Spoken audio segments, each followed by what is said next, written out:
Hello, I'm Adrian Grieve, and this is my Impractical assignment, Individual Rights versus Public Domain. So, why do we copyright? Well, copyright was designed ultimately to serve as an incentive to people to keep creating new things, because that's how cultures and societies grow stronger and smarter. Creativity and imagination are two of our strongest qualities as human beings, accompanied by our curiosity. A copyright is a protection, or a reward, if you will, for that imagination and creativity. If there was no protection, there wouldn't be much incentive to be original because others could steal your style. That being said, my example of public domain, number one, is popular Christmas songs, including Jingle Bells, Deck the Halls, Joy to the World, Silent Night, and many, many more. I think the lack of protection of these songs is in good interest of our society, but probably not so much for the authors.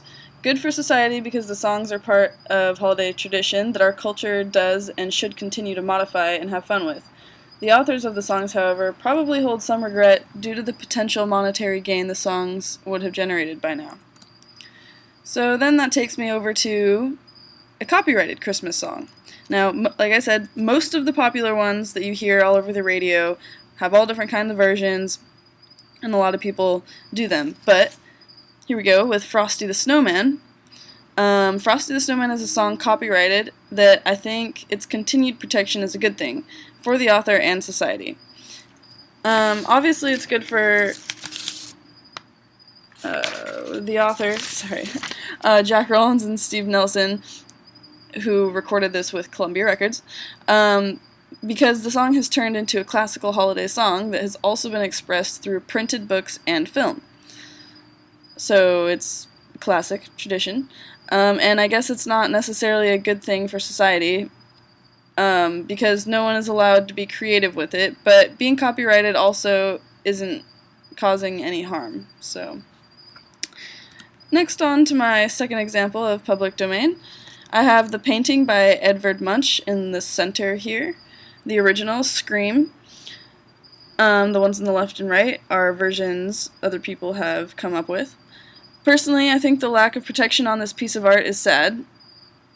And this was my first thoughts. First of all, when I first thought about it, I thought it was sad because it was my favorite work of art and I didn't think people should be able to mess with it. But after seeing other people's versions, I decided I am glad that it was open because other people's versions they're interesting to see, and with today's new technology, you can make a lot of cool, smoother colors like the one on the left. I don't know. So I guess it's a good thing. Also, when something becomes public domain, it loses its unique value and originality.